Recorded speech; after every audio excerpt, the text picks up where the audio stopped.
Hello Nidorinas and Nidorinos, I'm KingNido, and today it is the Turrfield Ebonies going up against the Petalburg Razors in our minor semi-final. And as they have a look at their opening hands, let's have a look at this tale of the tape between these two sides, because neither can afford to lose this game, because the loser will be knocked out of Victory Road of the PokeType League Season A2 Victory Road and become our second member of the Elite Four, whereas our victor will move on to our preliminary final with a chance to move on to our Champions game. But with all that said, let us know in the comments below who you think is going to win this matchup. Will it be the grass decks? Will it be the colorless decks? Let's go!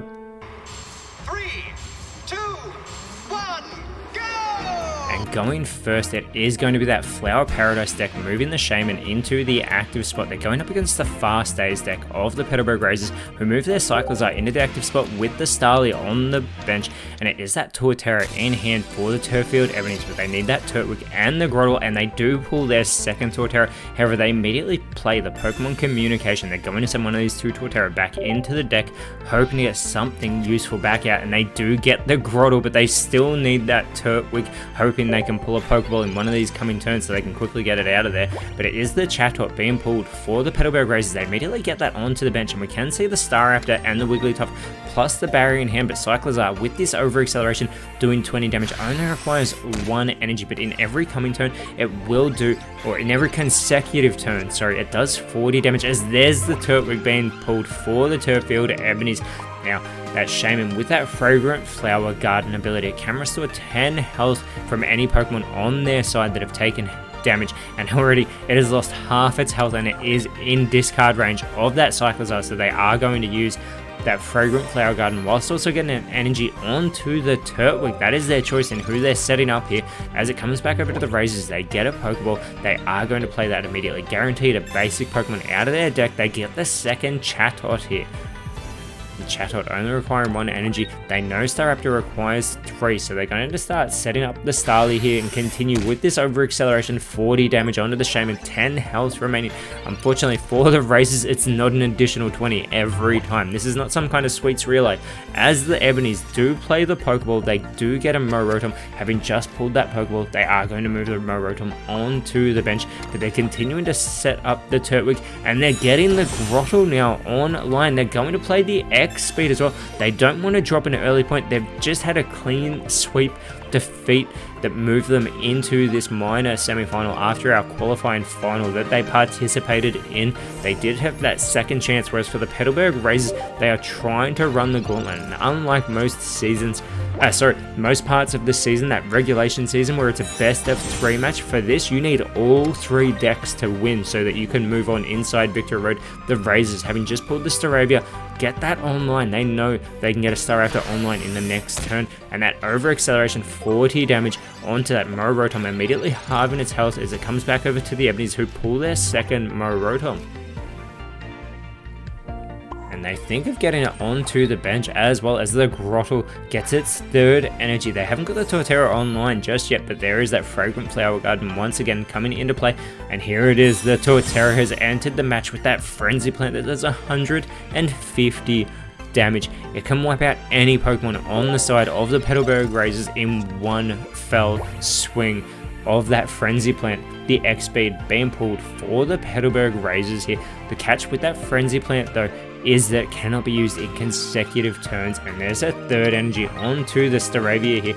They're looking at the Staraptor. It is the clutch Staraptor that does 80 damage, preventing the opposing Pokemon from being able to retreat. They've got the Brave Bird that does 130 damage. That's the Brave Bird Staravia. The Staraptor, not Staravia. And it does 20 damage to itself as the over acceleration continues from Cyclizar, bringing that Morotom to only 10 health remaining thanks to that Fragrant Flower Garden, and a Pokemon Center Lady being pulled for the Turrfield Ebonies as well could actually buy them a bit of time, combined with that Shaman and its healing properties. And there's the Shaman going with that Fragrant Flower Garden, bringing itself up to 40 health, the Morotom up to 20. It's a matter of whether or not they want to keep the the Morotom around to buy them an extra turn. And speaking of Morotom, they're thinking of filling up, and they do fill up that last bench slot with their second Morotom. And they're trying not to rush it here in the early game. They don't want to make any critical errors, because it's a huge advantage to take that first game, getting a deck over the line.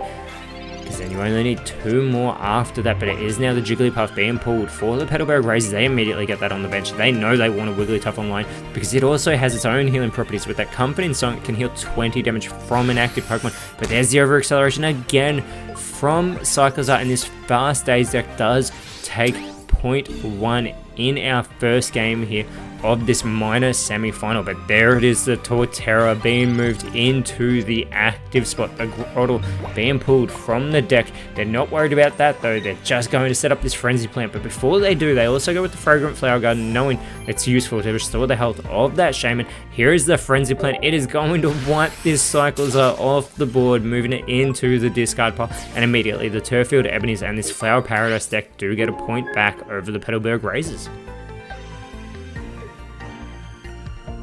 Now the Razors thinking about how they want to approach this, keeping in mind that Torterra cannot go for this Frenzy Plant in the coming turn, and the Razors do choose to go with the Staravia. They pull their second Starly here. They immediately move it onto the bench as well. They surely want that second Staraptor, but here is their clutch Staraptor moved into the active spot.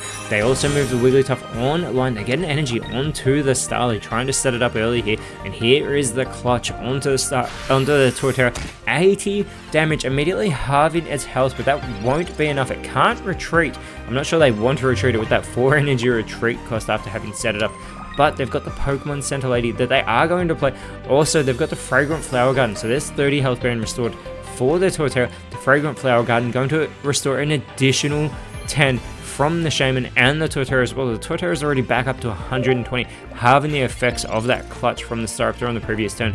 Second Jigglypuff being pulled for the Petalburg Razors as they get a second energy onto that benched Starly. The Razors thinking about how they want to approach this here, because this Staraptor cannot outlast the Frenzy Plant, but they're still going to go with the clutch, bringing the Torterra down to only 40 health remaining, but this is going to free up the Torterra. They do get a Dawn out of their deck. They get a second energy onto, well, they're thinking about it, onto the Morotom, and there it is. They do decide to drop that energy onto the Morotom. Here is the Fragrant Flower Garden, restoring another 10 health from the Torterra, bringing it up to 50, but they don't have a potion or anything else in their hand. They don't have their second Shaman either, but they do have a massive Frenzy Plant that wipes the Staraptor off the board, and they take their second point here in game 1, taking the lead over this Fast Days deck. However, the Razors are going with the Wigglytuff here, as that Wigglytuff can do 50 damage with the Gentle Slap. They do pull their second Staravia, immediately getting it onto the bench, but there's the second energy, and with this Gentle Slap, it'll be Wigglytuff that's able to take Torterra off the board, as it's now a 2-point apiece game. The next point will win game 1 between this Flower Paradise and Fast Days deck.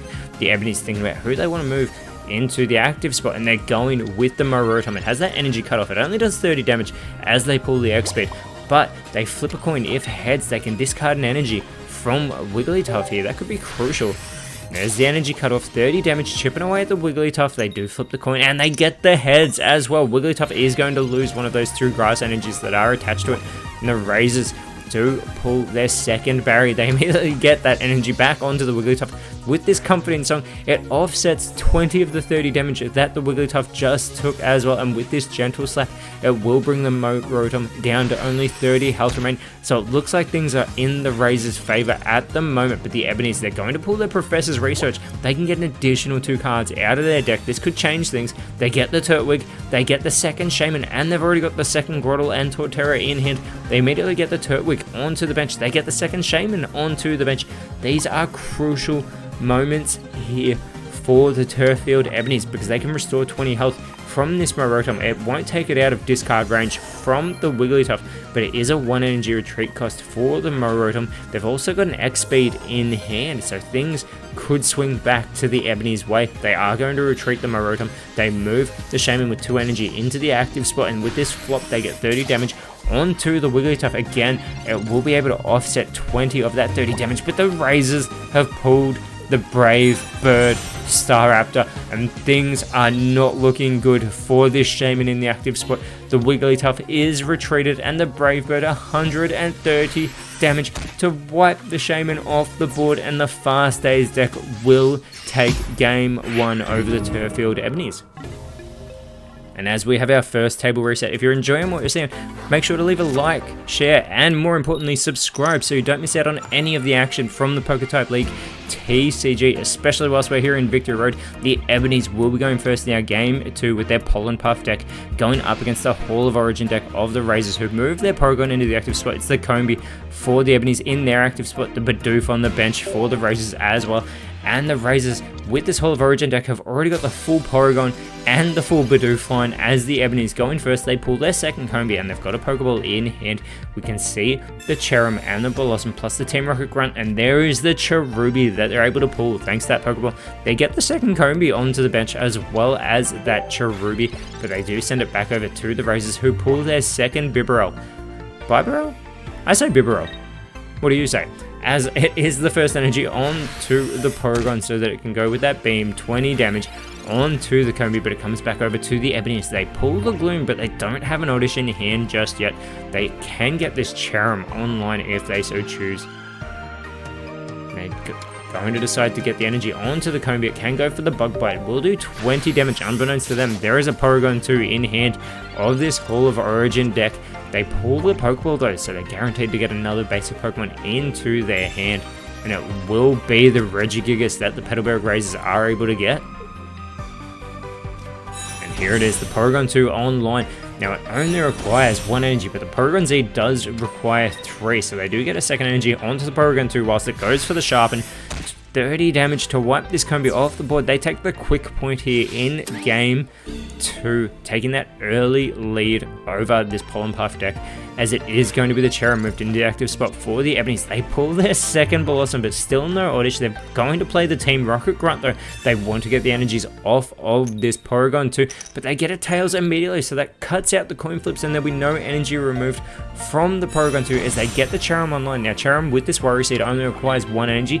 It will leave the Porygon 2 confused. It does 40 damage, but again, now they don't know that there's a Porygon Z waiting in hand for the Petalburg Razors, who pulled their second Porygon 2, but when it evolves into this Porygon Z, as we see happening, it immediately recovers it from the confusion, so they just get the third energy, setting it up for the Buggy Beam, which will change the energy in the energy zone of the Ebonies into a random energy, this time being the lightning energy. But not just that, they take their second point, taking out that the Cherrim, I almost said Cherubi, as it is the Combi moved into the active spot for the Ebonies, and they pull the Vespiquen, but the Vespiquen requires 2 grass energy, and they've just generated a lightning energy whilst they're going up against this Porygon Z. That Buggy Beam is absolute chaos. And they send it back over to the Razors, who do pull their second Bidoof. They've got that Bibarel on the bench as they're thinking about how they want to approach this. They are going to get a grass energy onto the Bibarel, and here is the Buggy Beam onto the Vespiquen, 80 damage. And like we said, absolute chaos, because now it's a water energy in the energy zone for the Ebonies. And if you enjoy chaos, you should check out our PokeType League VGC series over on our other channel. Those Metronome battles are guaranteed to be chaos, but it is the water energy onto the Vespiquen, and the Razors pull the Arceus, but they're just worried about getting this victory with the Hall of Origin deck, and that Buggy Beam takes out the Vespiquen as the Razors are looking to take down the Ebonies with a clean sweep, taking game 2. They've got 2 decks over the line, 1 more, and they will move on to our preliminary final to face the Olivine Raiders. But it is the Ebonies who flip the heads. They don't want to go out not just in 2 straight series, but in 2 clean sweep defeats. They have not had a deck yet win in Victory Road in Season A2. It is the Kricketot though, as the Masquerade Ball deck from the Turrfield Ebonies is being used this time. It is the Bombardment deck from the Razors, moving the Baneri into the active spot with the Snorlax on the bench. This is their last deck remaining to win this series. And the Ebonies have a Pokeball. They've just pulled the Professor's Research. Using this Pokeball, they get the second Kricketot, and we can see the 2 Roserades and the Floragato in hand. They play the Professor's Research, they get a Giant Cape, they get the Roselia, which is fantastic for the Roserade. They get the Roselia immediately onto the bench and finish their turn, sending it over to the Razors, who pull their second Lopunny, having both variants in hand. They play their own Professor's Research to also get the second Baneri and the Ambipom. They immediately get that second Baneri onto the bench, knowing they can evolve them on the next turn. And with this splash from the active Baneri, 10 damage onto the Kricketot, chipping away there at its health, but it comes back over to the Ebonies, who pull their second Florigado, and they are going to get one of these 2 Roserades online. It does require 2 energy. The Kricketot only requiring 1, and it does do 20 damage. They get the second Kricketot onto the bench as well. And they think of using the giant cape they have in hand, but here's this Bug Bite, 20 damage onto the Baneri as it comes back over to the Petalburg Razors. They get their second Professor's Research. They are thinning this bombardment deck quickly, getting an Apom, getting the Fan Rotom as well, and they immediately get the Apom onto the bench, considering they've got the Ambipom here. And it is one of these 2 Lopunny. The Hopping Shot does 30 damage to the active Pokemon, whereas the Jump Kick does 20 damage, but it also does 20 damage to a benched Pokemon. They're going with the Hopping Shot Lopunny. They both only require 1 energy. That Snorlax there does require 4 though, so they do get a first energy onto it. And with this Hopping Shot, 30 damage onto the Kricketot. Comes back over to the Ebonies, who pull the Sprigatito, an adorable cat Pokemon there, and they immediately move that onto the bench, considering they have those 2 Florigados, but they're going to get a first energy onto the Roserade, and they continue with the Bug Bites, chipping away at the health of the Lopunny, bring it down to only 60 health remaining. As it comes back over to the Razors, they pull the Barry. Barry can reduce the attack energy cost for that Collapse that Snorlax has by 2. It is a 4 energy attack cost, and now it's got 2 energy on it, so that Barry is fantastic to have in hand. And they are going to get the Giant Cape onto the Lopunny, boosting its health up to 80. And with this Hopping Shot, they can take out this Kricketot as well, and that is exactly what they're going to do as the Razors take point 1 in what could be our final game of this minor semi-final. They could get the clean sweep here over the Turrfield Ebonies, who do move the Roserade into the active spot. They also pull the Meowscarada, and they've got those Florigados, so we could see Meowscarada online very soon, but it does require 2 energy, as does the Roserade, and Roserade is only getting its second energy now for this Poisonous Whip. The Poisonous Whip doing 50 damage, but they get the Giant Cape here onto the Roserade as well, and as you said, it does 50 damage, but it also leaves the opposing Pokemon poisoned, so it will do 10 damage in between turns.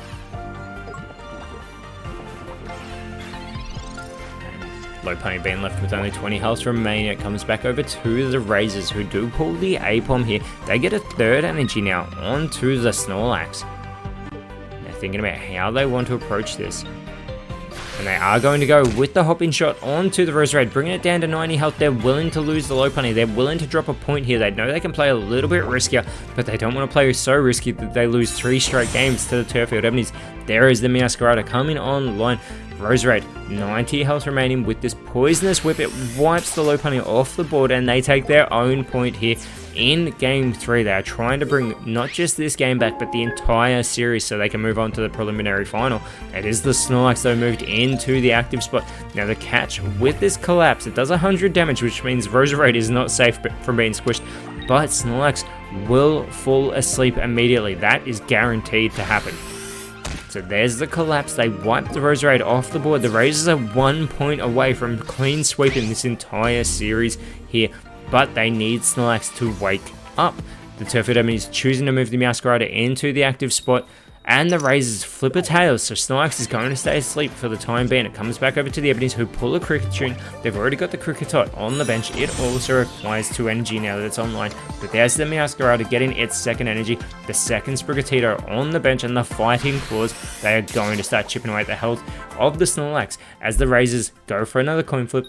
And they flip a tails again, but this is massive for the Turrfield Ebonies because Meowscarada can also outlast a Collapse, outlive a Collapse from Snorlax here, having 140 health of its own.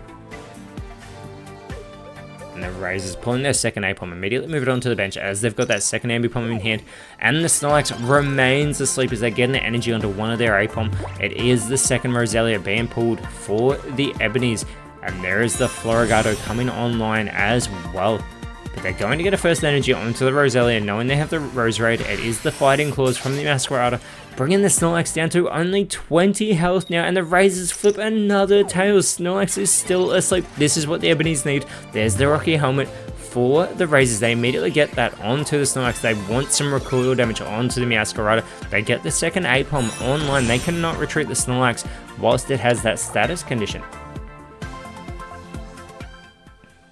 And again, they go with the coin flip, and now they flip the heads, but it is too late because Snorlax, with only 20 health remaining, is an easy target for the Meowscarada. The Ebonies playing a Pokeball to see if they've got any remaining basic Pokemon in their deck, but they have got them all in hand, and now they have an empty hand, moving that Roserade onto the bench. The Floragato getting its first energy. They still need that second Meowscarada, but 60 damage onto the Snorlax. The Rocky Helmet does 20 recoil damage to the Meowscarada, but the Ebonies get their second point. They are trying to take game 3. They are trying to keep this series and their victory road hopes alive because they want to make it all the way to the Champions game. Especially because at the end of that road is waiting in Champions game the Cinnabar Blazers, who did clean sweep the Turrfield Ebonies in our previous matchup. But here's the Razors with the double kick. They get a heads, they get 2 heads, 80 damage from this Ambipom, 40 damage for each heads onto the Meowscarada. That is massive for the Razors. Those were the 2 coin flips they needed as they've pulled their second Snorlax that is on the bench. It does get its first energy. The Ebonies, though, pull their second Meowscarada, and they're going to retreat the active Meowscarada to bring their full strength Meowscarada into the active spot with those fighting claws. 60 damage onto the Ambipom here. Comes back over to the Razors. They pull their second barriers. They need to think about how they want to approach this. They need to play it smart. They do get their second energy onto their second Snorlax. They retreat the Ambipom to bring the full strength Ambipom into the active spot. They need another 2 heads to get another 80 damage onto the second Meowscarada. They get 1. They get to 80 more damage onto the Meowscarada. This is huge as the Razors are trying to bring it back, but the Ebonies, they pull the Cyrus, which means they can drag out that second Apom back into the active spot as it's already taken damage. And with these fighting claws, the Masquerade Ball, not the Meowscarade Ball, the Masquerade Ball deck of the Turrfield Ebonies have kept this season alive, winning Game 3 over the Bombardment deck. We will have another table reset as this series continues. And we know it's the Bombardment deck who do flip the heads that will be going first, but they this time will be facing the Flower Paradise deck of the Turrfield Ebonies. It's the Apom in the active spot for the Razors. Now we can see the Snorlax, the Apom, and the Baneri also in hand, plus a Pokeball. It's the Turtwig into the active spot for the Ebonies, who've also got their 2 Grottles in hand.